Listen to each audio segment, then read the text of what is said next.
I remember I was young when I experienced my first earthquake. I was so afraid and asked my mom if we could move to a safer place.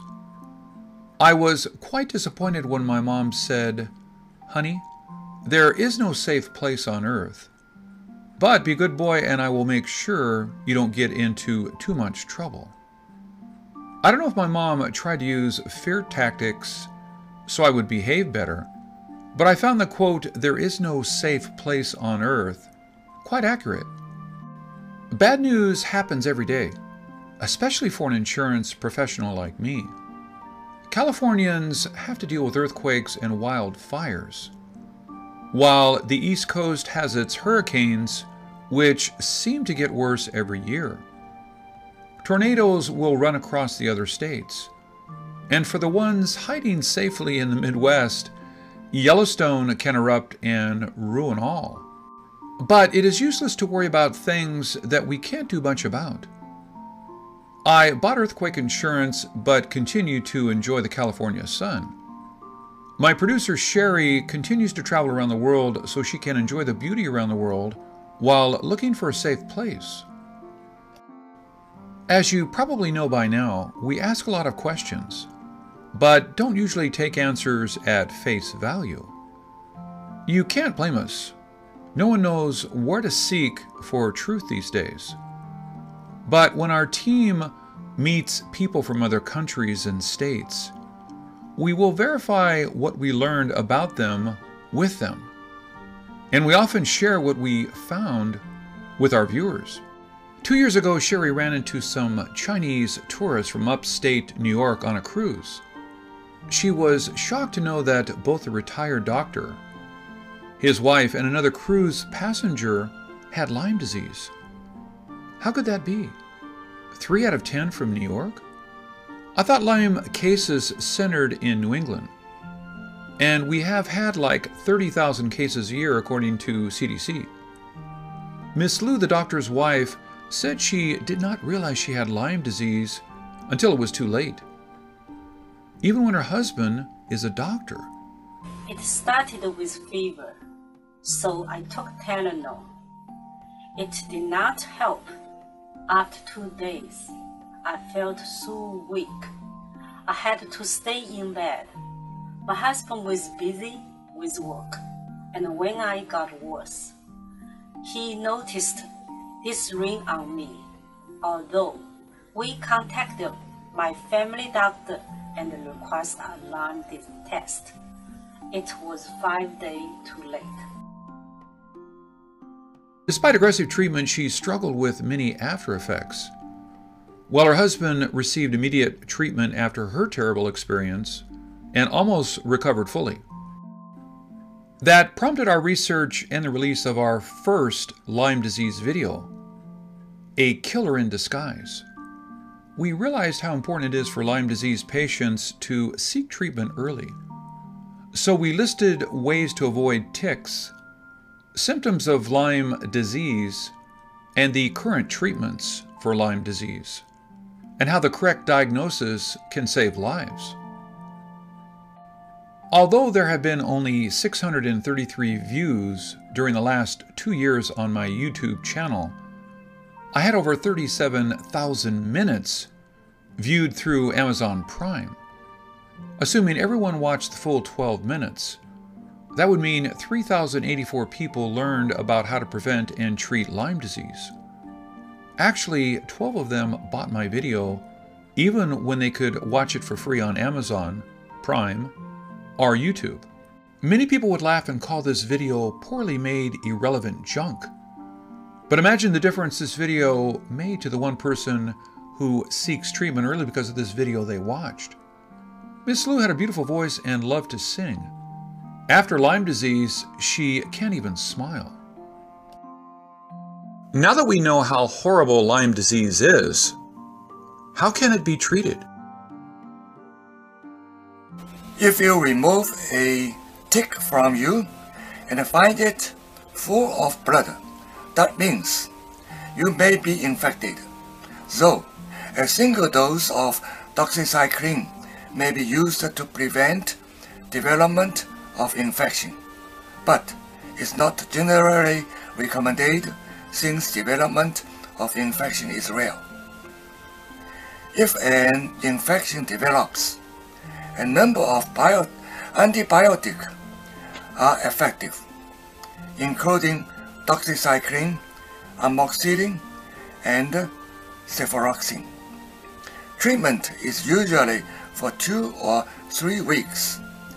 Some people develop a fever and muscle and joint pain from treatment, which may last for 1 or 2 days.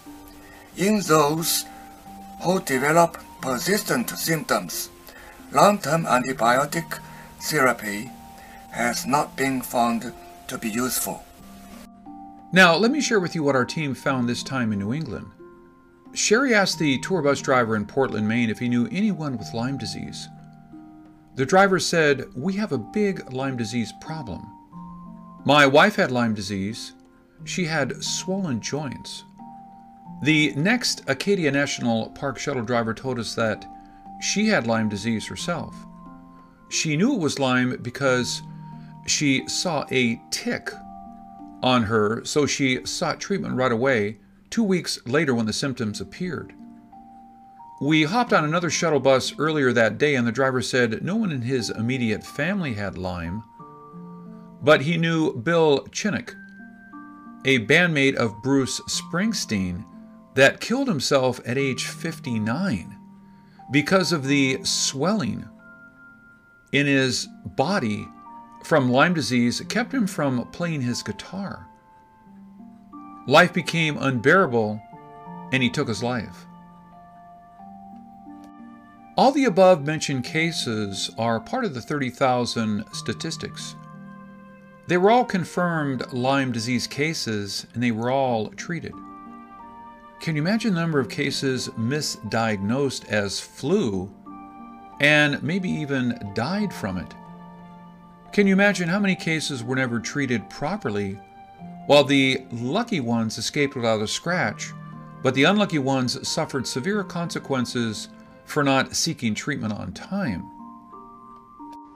While driving through the beautiful Maine winding roads, the bus driver told us Maine's 60,000 plus moose population made it the state with the second largest moose population, right behind Alaska. But the population is decreasing fast because of the tick problems. She said there used to be over 100,000 moose, which I can't find an exact number on the web, although it had 76,000 moose in 2014. It is hard to tell the exact number of moose that have died due to ticks. But according to the Boston Globe, quote, "An insidious pest is killing about 70% of moose calves across Maine and New Hampshire."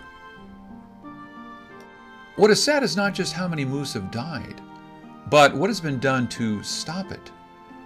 According to our source, the bus driver, the government thinks it is best for nature to take its course. Wow. Let's go with a low estimate on the reduction of moose population. 16,000 from 2014. Based on the current 60,000 moose in Maine, that is 27% loss in just 4 years. You may call me crazy, as a 27% loss of moose is not a big deal. Moose is not in the endangered species list. Actually, Maine even allows hunting of moose. What's the big deal? I searched on winter tick, which is the one killing tens of thousands of moose, and I found a government report saying that it does not transmit Lyme disease. And the meat from the animal dying from the tick-related disease is safe for human consumption. Am I really worried too much? Not really, although the government says the winter tick does not carry the Lyme disease. This site said it can transmit Lyme, just no confirmed cases. Well, it is harder to encounter a moose than to encounter deer. Doctors can tell if a patient is infected by the Borrelia bacteria and likely had a tick bite. But how can they know what kind of a tick bit them? I am not a scientist, so I don't know if it is better to let nature take its course or to start combating the tick problem. But I do know there is not enough effort on Lyme disease prevention. If you check Wikipedia now, you will still find CDC saying that the annual Lyme disease cases are around 30,000. Even though Wikipedia added a note saying that number seemed to be underestimated. It is more likely 300,000. But is it really 300,000? Well, if 3 out of the 10 groups from the same neighborhood we ran into on a cruise had Lyme disease, and 2 out of 3 bus drivers suffered Lyme disease in their families, the real number could be much, much higher. If I had not narrated a Lyme disease video, I would not know how easy it is to avoid contact with a tick. If I did not see the horrible effects Miss Lou had to suffer, I would not know how urgent the matter is. I can't do much, but I hope people in New England, upstate New York, and other East Coast cities can be aware of the danger. I hope the government can be realistic and find ways to fight ticks. Doctors can be on the alert and avoid the horrible effects on people that have contracted the disease. Because finding Lyme infection is hard, the better way is to avoid ticks. So this is what you can do. Number 1, you must avoid heavily wooded or bushy areas. Number 2, use insect repellent. Number 3, look for ticks when you are back inside. Number 4, take a shower within 2 hours. Number 5, wash and dry clothes with high heat. The next defense is to watch for early signs and symptoms. If a small red bump often appears at the site of a tick bite or tick removal and resolves over a few days, this is normal after a tick bite and does not indicate Lyme disease.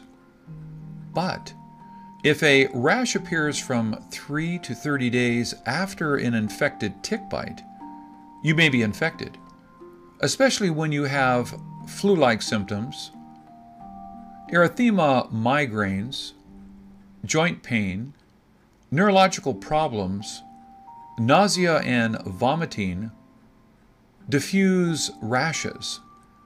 If you think you have Lyme disease, seek treatment right away.